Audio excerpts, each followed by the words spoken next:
Helicopter, beti mabe. Bwaga mususu.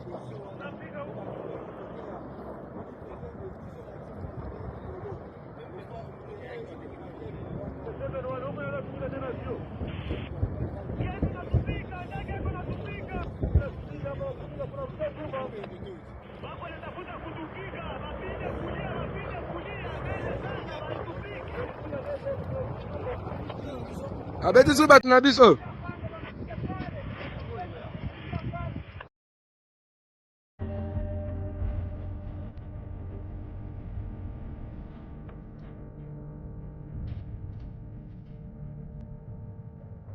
But we knew what was happening. With the genuine refugees, you had the Interahamwe, the militia that had participated in the genocide, and the former army of the Rwanda government. They did not want the refugees to go back. They wanted them in Zaire. They prevented them from going to Zaire. What you are having there is an army which has killed no less than 1 million people in that country. That is just across the border, which is being armed by certain countries now, preparing to return to Rwanda to commit those massacres again. The origin of the problem is in the Eastern Congo, of this conflict. It comes from the Mobutu years, when the Mobutu regime refused to recognize the Rwandan-speaking population of the Eastern Congo as Congolese. And so long as the central authority in Kinshasa does not regard some of the people in the East as Congolese, so long will the conflict continue. It's not external. It's internal. That problem has to be solved by the government of the Congo. It's critical. The Congolese government must take responsibility to say we are Congolese together. Zaire was using the presence of the Rwandese refugees to destabilize Rwanda. Kingdom of Rwanda was partitioned between the Germans and the Belgians. And the Belgians took a part of the kingdom of Rwanda, the traditional kingdom of Rwanda, with the people. So when we say respect that border, which was agreed between the Germans and the Belgians, we must also be saying respect the people whom you received under that partition. You can't turn around and say, we no longer want you. You are no longer citizens of our country. What are you going to do? Are you going to return them alone, or you return them with the piece of land? You can't say go home. Home where?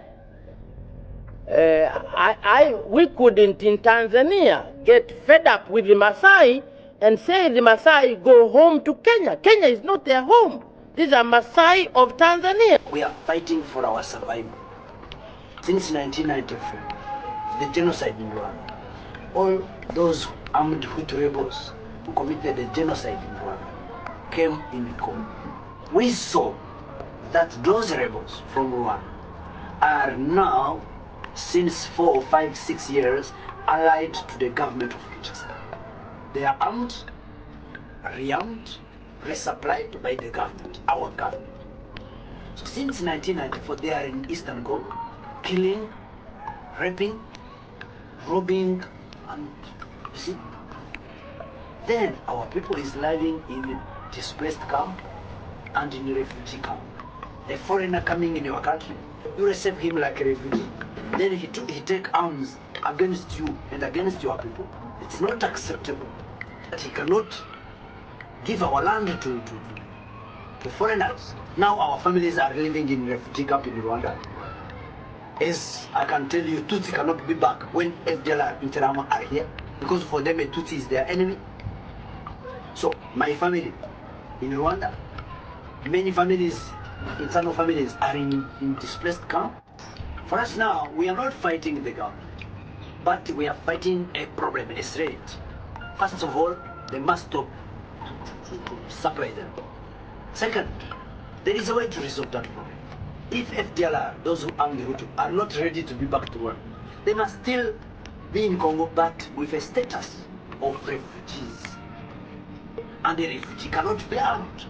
The government will determine our next move. If it wants war, we're ready to fight. If they want to talk, we're okay with that too.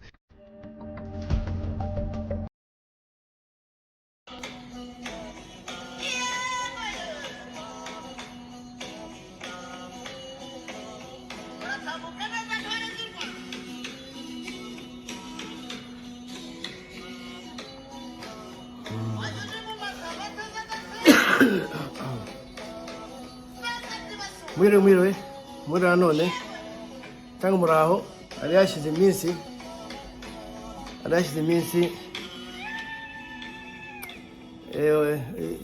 winter y'iki gihe sinzi ukuntu yangendekeye yarankubiranye rwose biratinda ariko wa muhate mushiramo buri gihe twica tuganira niyo bitumye n'uburi ngaruka ejo nagize ndagaruka gatoya ku ntambara yo muri Congo hanyuma mvuge n'abantu bamwe bo mu Rwanda bagira YouTube ndaza kwakibura kubera ko rimwe na rimwe iyo havugwa intambara ntago habamo kogeza umupira kogeza ko yakushaka amaronko ushaka ucinshuro ndaza kumugarukaho ariko reka banze mvuge wenda kuri space nakoze ejo kuri Twitter nibazaga buri gihe abo twita ibigarasha cyangwa se abo twita ngo opposition barwanya u Rwanda kubera iki noneho batakivuga nibyo bakritikaka ku gihugu bitakibaho basigaye bibera gusa ku ntambara ya Congo bari kuri kote FARDC cyangwa ya FDLR sinzi impamvu ariyo ntamba bahugiye mu ngubu bisa nkaho ntacyo bakinenga u Rwanda ariko amafuti yose ya Congo bakayegeka ku Rwanda basa nkaho nabo n'abazarendo nabo ahubwo mbabona izina nabo n'abazarendo nabo na FDLR bari kuri kote ya Congo kugira ngo bafashe kurwanya M23 bazabone no kurwanya u Rwanda nagiye kuri space yaba muri bo ejo bundi yitwa yo kwa turashimiye bamijambo narababajije ni muravuga ngo ingabo z'u Rwanda ziri mu kugwa muri Congo ngo abana banyu mu mvugo mwakoreshaga musa nkaho mubafitiye impuhwe none ndababaza ni igihe cyose ingabo z'u Rwanda zagiye muri Congo kurwanya FDLR operation yose yo ku rugamba agwaye abasirikare hagwaye umusirikare hakomekayo umusirikare abaje kurwanya FDLR kijya gihe waguyeyo kijya mwamugiriye muwe ndonge ndababaza igihe Rudurunana itera mu Kinigi tukabarwanya ingabo zacu zikabarwanya ntihabuze wakomerekeye ntihabuze waguye muramubariye kandi bari baje batera abaturage ingabo z'u Rwanda zabakurikiranye kugera ku ndiri yazo hafi za Nyiragongo yongiye ndonge ndabaza wa wundi barasanya kayiko arya n'indera mudacumura igihe abo operation yatwe hafi amasaha 28 kugira ngo bamugereho habe operation ndi ikomeye cyane hariya wakomereke waguye nawe mufitiye impuhwe ndonge ndabaza igihe P5 irema excuse me igihe ireme gico za Minembwe ingabo z'u Rwanda zijyayo kubafatirayo abatashye ba Mudatsiru muvuga buri gihe ingabo z'u Rwanda zagiyeyo kijya gihe nawe mura babariye se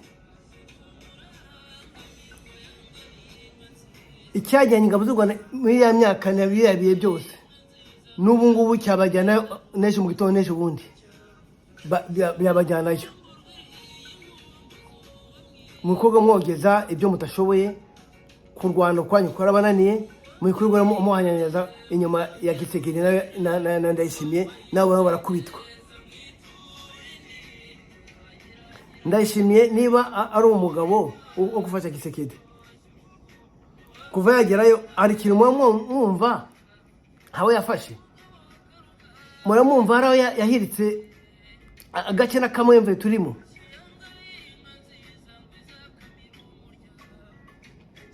Bivuga ko M23 ubwayo irishoboye ariko ishobora ifite abajyana bakomeye bazi intambara yo kwibohora icyo ari cyo. Niba byarabananiye rero mwega gufana ibyo by'abandi cyangwa muri kugaya abandi ibyo bakora bishoboreye nuko bimeze. Reka ngaruke gato kuri nago ndi butinde kuko nago numva nubundi bitarajya mu buryo. Reka ngaruke kuri umudamu witwa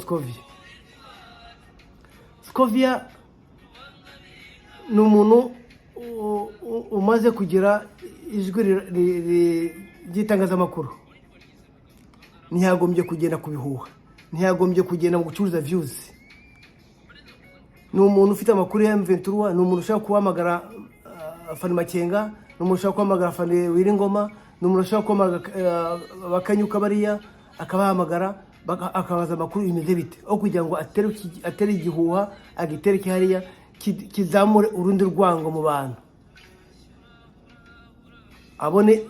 Kandi aho abereye umuntu uruhije iyo amaze gusunika ikiwe nk'icyo ngicyo kwata umuriro ntagaruka ngo awuzime. Ibigarasha byasaze biradutukira ingabo z'igihugu, biradutukira inzego z'igihugu. Umwana w'umukobwa arigaramiye hariya. Nibinjya mvuga buri guha bamuhaye kuyobora urwego rw'itangazamakuru. Tufite ikibazo deja n'imikoranire y'itangazamakuru na za YouTube n'abafoto n'abayabate bita abanyamakuru. Icyo kibazo kirahari deja. Abamuhaye kuyobora itangazamakuru n'ibibazo rifite. Sio wateye ikibazo sahubwo. Abamuteretse ku gasongero none akaba atabona urwego ayobora urwo ari rwo, akaba none akomeza bya bihuha bye yashingiye kuri YouTube. Abo nibo baduteza ikibazo no gusarara kwacu kuhoraho. Ni kwera uyu murobatsa ntibaze kubuzima akabari tuzigabwiza kubuzima. Nongere shimire Magashi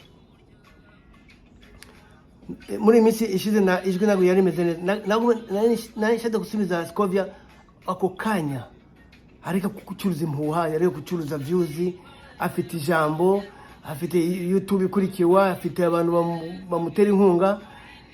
Agomba kumenya urwego arimo, n'abamuteretse bagomba kumwegera bati tandukanye impuha n'itangazamakuru.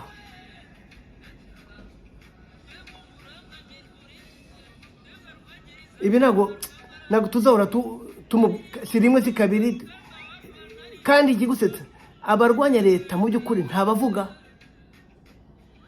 kandi abana badusunikiye kugira ngo batwatake tukagaruka kuzimya umuriro tutakije. Scovia ugomba kumenya urwego urimo, ukamenya n'ibyo ukora bifite ingaruka ku gihugu, bifite ingaruka ireme mu karere. Ketse niba utabibona wowe, niba utanabibona byaba n'icyo kibazo kiremereye cyane. Ntabwo narenze ko ndi butinde mu kiganiro, ariko wenda ndaza gushiraho twemo two ku rugamba kugira ngo nongeye ngufashe nawe ubwawe. Niba nta makuru ufite nkwereke ko uko strategy y'urugamba zigenda, cyane cyane y'u Rwanda n'igihugu n'ibihugu. Uri abaturage birwanaho mu buke bwabo, uko bagomba kugira strategy kugira ngo batagira ingorane ndende bakatakaza imbaraga naho bari bamaze kugera. Excuse me. byose biterwa n'uburyo bari ku rugamba. Nibo nta bahisemo urugamba kuko ari amahitamo, bahisemo urugamba kuko nta yandi mahitamo bafite. Wibakinira ku byimba rero kuko uryamye mu mashuku haze ugize gute. Reka mberekera aho ngaho.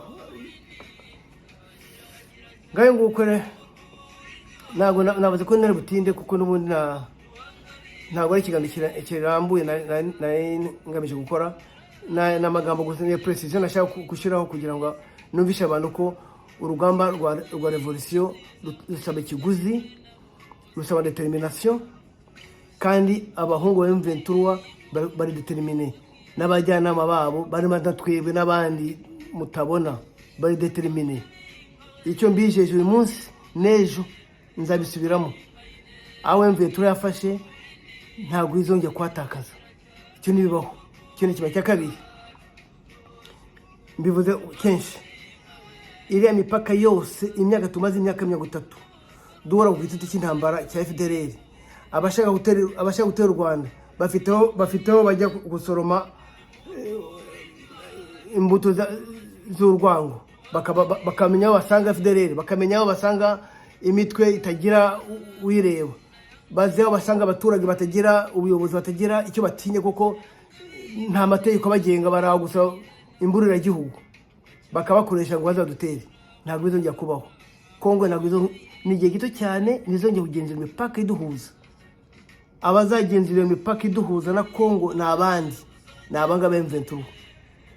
Ahubwo M23 izongera ijye hiryo kwa M23 babo bandi kwa Gisekedi. Bashaka ari ahandi bazahana imipaka, niyo bazadiringana nabo, ariko tuzadiringana na M23 mu mipaka yacu. Ntabwo ari kera muzayibonesha amaso. Naye biva ngo abanyamerika bavuze ibi, ngo abafaransa bavuze ibi, ababirigi, ibyo umukino wararangiye, igihe cyacyo. Mugira amahoro.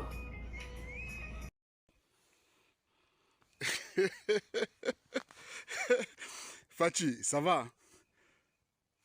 Glycémie, c'est bon? La tension, correcte? Et bon moral? Tout va bien? Ça calme, vieux, ça calme. Kinshasa, c'est pour bientôt. On arrive.